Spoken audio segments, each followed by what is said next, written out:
Hello students, welcome back to my channel science hub. आज मैं लेके आया हूँ आपके लिए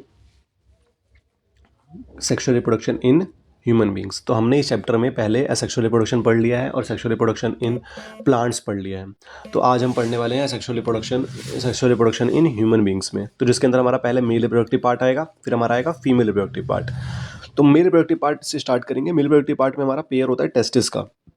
टेस्टिस के दो पेयर होते हैं, दो टेस्टिकल्स होंगे हमारे पास।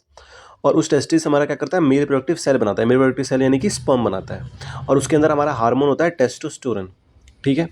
अब इसके अंदर हमारा बनता कहाँ है, तो ये हमारा स्क्रोटम के अंदर बनता है। टेस्टिस स्क्रोटम के अंदर होता है। स्क्रोटम क्या करता है, टेम्परेचर प्रोवाइड कराता है, जिसकी हेल्प से हम क्या कर सकते हैं, अच्छे से स्पर्म बन पाएगा।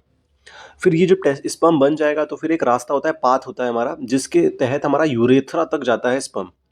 उस पाथ को कहते हैं वाज डिफरेंस। क्या कहते हैं, वाज डिफरेंस। ठीक है।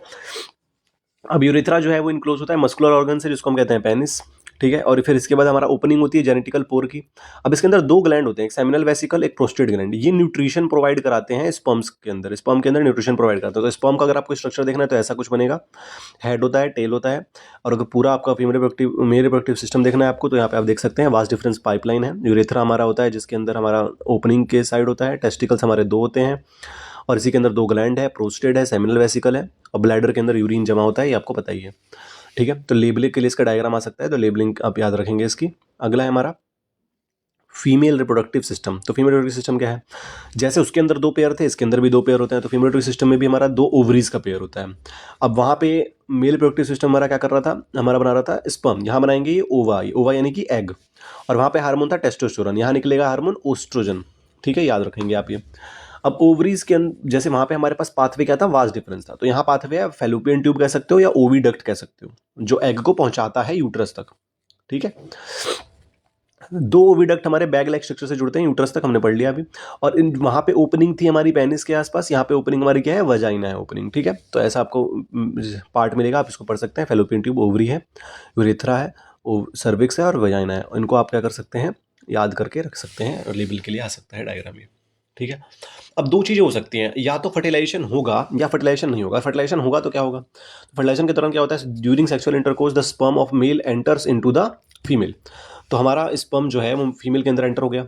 अब स्पर्म एंटर हो गया तो क्या बनेगा, फर्टिलाइजेशन हो जाएगा, क्योंकि फ्यूजन हो जाएगा मेल और फीमेल गैमेट्स का।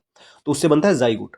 अब जाइगोट इंप्लांट होता है यूट्रस के अंदर, फिर वो डिवाइड होता है धीरे धीरे एम्ब्रियो के अंदर। एम्ब्रियो में डिवाइड होने के बाद फिर वो मदर ब्लड से न्यूट्रिशन लेता है। अभी पेपर में क्वेश्चन आएगा, कौन सा ऐसा टिश्यू है जो बच्चे को न्यूट्रिशन प्रोवाइड कराता है। तो मदर ब्लड के अंदर एक टिश्यू होता है जिसका नाम है प्लेसेंटा। प्लेसेंटा टिश्यू जो होता है वो हमारा न्यूट्रिशन प्रोवाइड करता है। और 9 मंथ तक फिर न्यूट्रिशन प्रोवाइड करता है, बेबी का बर्थ होता है, उसके बाद फिर हमारा चाइल्ड बॉर्न हो जाता है। ठीक है जी, समझ में आया। तो इसको हम कहते हैं फर्टिलाइजेशन प्रोसेस। पर अगर फर्टिलाइजेशन नहीं हुआ तो क्या होगा, मान लो कि अगर स्पर्म पहुंचा ही नहीं, क्योंकि हम फीमेल बॉडी हर मंथ एग प्रोड्यूस करती है। अब हर मंथ तो स्पर्म नहीं पहुंच रहा है, तो क्या होगा, हमारी जो इनर लाइनिंग होती है ना उनके बैग यूट्रस की, वो क्या हो जाती है, थिक हो जाती है, जो कि हमारा न्यूरिशमेंट करता है। और इसी के कारण वो क्या होता है, इनर लाइनिंग ब्रेक हो जाती है। ब्रेक होने के कारण वजाइना से ना ब्लडिंग आनी चालू हो जाती है, ब्लड और म्यूकस आना चालू हो जाता है। और इसी को हम कहते हैं मेंस्ट्रुएशन साइकिल, जिसको हम पीरियड्स भी कहते हैं, जो कि हमारा 28 दिन में हर महीने के 28 डेज में 6 to 7 डेज के लिए आता ही आता है। ठीक है। इसके अलावा हम बचेंगे कैसे, अब मतलब मान लो कि हमको भाई डिसीज भी हो जाती है बहुत बार, सेक्सुअल ट्रांसमिटेड डिसीज। तो ट्रांसमिटेड डिसीज हमारी दो तरीके की होती है, एक तो होती है बैक्टीरियल, एक होती है वायरल। डायरेक्टली क्वेश्चन आता है पेपर में, बैक्टीरियल वायरल के नाम लिखो। तो बैक्टीरियल होती है हमारी गोनोरिया और साइफिल्स, और वायरल होती है हमारी HIV और एड्स। ठीक है। ज़्यादा से ज़्यादा फुल फॉर्म अगर आपको पूछेंगे तो फुल फॉर्म याद रखना, acquired immune deficiency syndrome AIDS की होती है, और HIV की होती है ह्यूमन इम्यून डिफिशियंसी वायरस। ठीक है जी। अब अगर ये डिसीज तो हमने पढ़ ली कि भाई बैक्टीरिया वायरल हो जाएंगी, पर इससे बचेंगे कैसे, तो इससे बचने के लिए कॉन्ट्रसेप्शन मेथड होता है हमारे पास, जो टोटल 3 मेथड्स हैं। बैरियर मेथड है, केमिकल मेथड है, सर्जिकल मेथड है। बैरियर मेथड में हम क्या कर सकते हैं, कोई ना कोई एक बैरियर लगा सकते हैं, जैसे कि कॉन्डम हो गया, डायफ्राग्राम हो गया, सर्वाइकल कैप हो गया, कॉपर ट्यूब हो गया। इस बैरियर की वजह से क्या होगा, हमारा जो स्पर्म है वो पहुंचेगा ही नहीं अंदर तक। केमिकल मेथड क्या है कि मान लो कि अब स्पर्म पहुंच गया, तो आप फिर डॉक्टर की सलाह से आप क्या ले सकते हो, ओरल पिल्स ले सकते हो, वजाइना पिल्स ले सकते हो, जिससे क्या होगा, हमारा डिस्ट्रॉय हो सकता है। या तो आप डायरेक्टली सर्जिकली करा दो। सर्जिकल मतलब हमने अभी पढ़ा था कि दो पाथ होते हैं, एक होता है वेज डिफरेंस, एक होता है हमारा फेलोपियन ट्यूब। तो आप दोनों को कट कर दो। अगर आप फेलोपियन ट्यूब कट करोगे यानी कि फीमेल में, तो उसको ट्यूबेक्टोमी कहेंगे। वाज डिफरेंस कट करोगे यानी मेल में, तो उसको हम कहेंगे वेसेक्टोमी। तो वेसेक्टोमी ट्यूबेक्टोमी हमारा क्या होता है, सर्जिकल मेथड है। इनके बीच में भी डिफरेंस आ जाता है। तो हमने चैप्टर पूरा अपना कंप्लीट कर लिया है। ठीक है, male reproductive female reproductive system पढ़ लिया हमने, फर्टिलाइजेशन होगा तो क्या होगा, नहीं होगा तो क्या होगा पढ़ लिया, फिर हमने डिसीज़ के बारे में भी पढ़ लिया। ठीक है, तो चैनल पर बने रहे, जब तक हम मिलते हैं हम नेक्स्ट चैप्टर में अपने। तब तक के लिए जय हिंद। चैनल को लाइक करें, सब्सक्राइब करें, बेल आइकन को दबाना ना भूलें, और भी बहुत सारी वीडियोस आपके लिए डाल रखी है मैंने। ठीक है।